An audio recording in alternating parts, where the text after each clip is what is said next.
So I'm sitting here thinking about the sexualization of children. I look at so many pop videos. We like to say that it's R&B only, but it's pop music.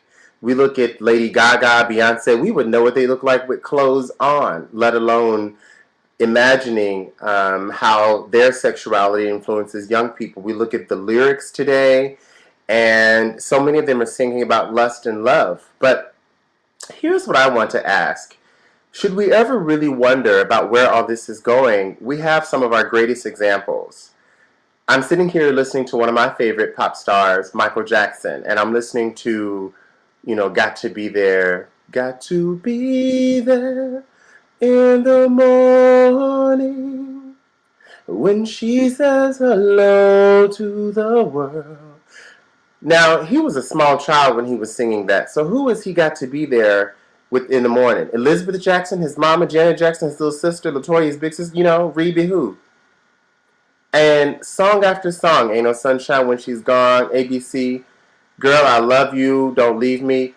What child is singing about this? This is perverse. So it's actually us who have sexualized the young body. Our perverted tastes have looked at that young black boy and made him into a sex symbol. Now, just like everybody else's black mama, Elizabeth Jackson knew that a little black boy is real cute, but a big black man is very dangerous and threatening. And it quickly changes. Around puberty, you start to become a monster. You can look at any middle school. Go to any predominantly white middle school in the middle of America and see that those one or two black boys, and see how they are. Ask them. It changes about middle school, and they either pick up quickly or they go out in flames.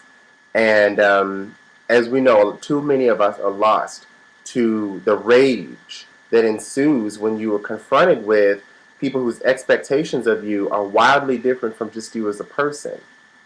People who treat you like a monster, yet you're just a boy. How many 6 feet, tall 14-year-old black boys do we know whose teachers treat them like big black scary men, and yet they, in their minds, are just a 14-year-old boy. I can imagine that that's what Michael Jackson went through, and so to no surprise, this gang and gangster culture is something that he's dealt with in all of his pop life. From, you look at Beat It, you look at Bad, you look at Black and White. I mean, he's always dealing with gangster culture and saying and using it as a means to say to the world, well, there is a better way. You look at Beat It, ultimately they're dancing and they're showing off with their moves. I mean, even the main guy who was, in Beat It, who was tied together with the other guy in the knife fight, that was the choreographer. Same thing with Bad. You have Wesley Snipes in there, and they're like, who's bad? Who's bad? They break it down, and that's what is really fascinating about Michael Jackson is that, and some of his best music, he really always has a breakdown. They always break it down. What's interesting about Black vernacular, as much as people don't like to think that it's even a real language, our entire pop music is based on the intonations of Black vernacular English. And the term break down, to break something down, to deconstruct an argument, literally what you also do, you hear it in the music, you strip it down to its base elements in the dance, so much so that urban culture even picked up on it and came up with an entire genre of break dancing, which gave birth to rap and hip hop music. So it's pretty significant what the Jacksons did and what the Jacksons have given us, and yet it's pretty clear that Michael Jackson as an individual perpetrated that rage on his body. That rage that leads a lot of people to act out. You listen to any 50 Cent's lyrics, he's talking about killing other black men that look like him and how much he hates them. Now, we know who's got his foot on, his neck. It's not other black men. Those are just the people who he hates because he's been taught to hate them. Been taught to see them as low life, worthless. Maybe how he sees himself, and yet the world feeds on that. He'll be more famous than a Q-Tip, than a De La Soul, than, and Dave Chappelle saw it. When he saw that his audiences were laughing at him and not laughing with him, he got out the game.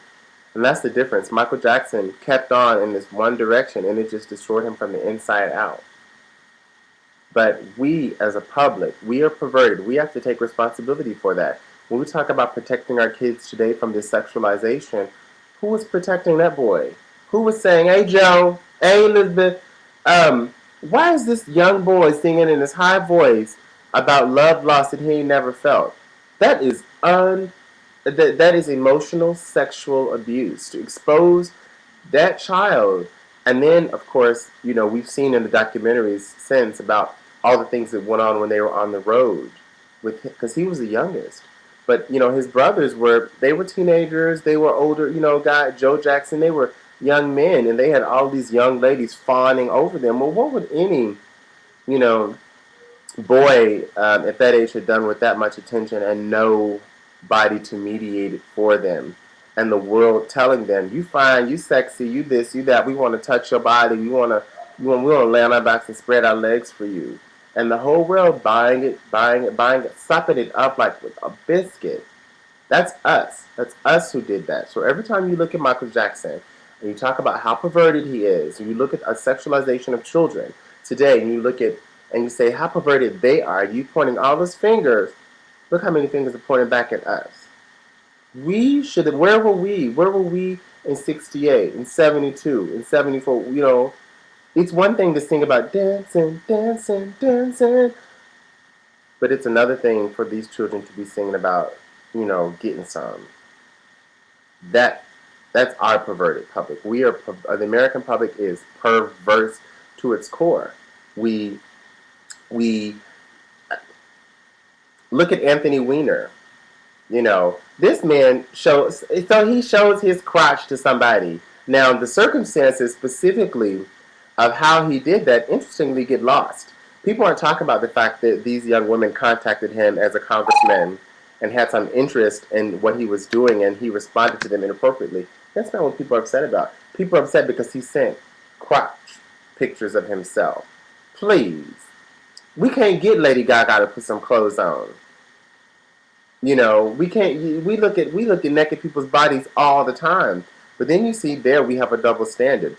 We might be able to get some man to take off his shirt, but for somebody to walk around, like those women do, for a man to do it, we would not have it.